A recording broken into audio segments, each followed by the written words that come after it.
Hello everyone. 25ನೇ ಪ್ರಶ್ನೆಯನ್ನ ನೋಡೋಣ. ಕಾಂತೀಯ ಬಲರೇಖೆಗಳು ಎಂದರೇನು?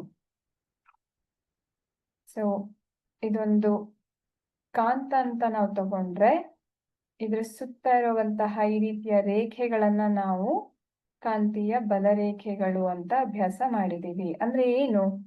ಇದು ಕಾಂತಕ್ಷೇತ್ರವನ್ನ ಪ್ರತಿನಿಧಿಸುವಂತಹ ರೇಖೆಗಳು, ಕಾಂತದ ಸುತ್ತ ಇರುವಂತಹ ಕಾಂತಕ್ಷೇತ್ರವನ್ನ ಪ್ರತಿನಿಧಿಸ್ತಾ ಇದೆ ಇವು. ಹಾಗಿದ್ಮೇಲೆ ಒಂದು ಕಾಂತದ ಸುತ್ತ ಇರುವಂತಹ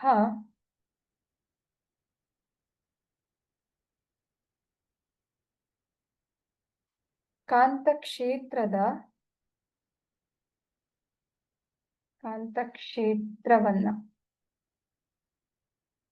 ಪ್ರತಿನಿಧಿಸುತ್ತಿರುವಂತಹ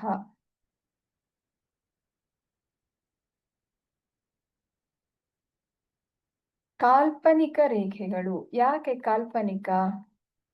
ಇದು ನಿರ್ದಿಷ್ಟವಾಗಿ ಹೀಗೆ ಒಂದು ರೇಖೆಯ ತರ ನಮ್ಗೆ ಕಾಣೋದಿಲ್ಲ. ನಾವದನ್ನ ಇಮ್ಯಾಜಿನ್ ಮಾಡ್ಕೊಂಡ್ರೆ, ಕಲ್ಪನೆ ಮಾಡ್ಕೊಂಡಾಗ ಒಂದು ಈ ರೀತಿಯ ರೇಖೆಯ ತರ ನಮ್ಗೆ ಕಾಣಿಸುತ್ತೆ. ಹಾಗಾಗಿ ಇದು ಕಾಲ್ಪನಿಕ ರೇಖೆಗಳಾಗಿರತ್ತೆ.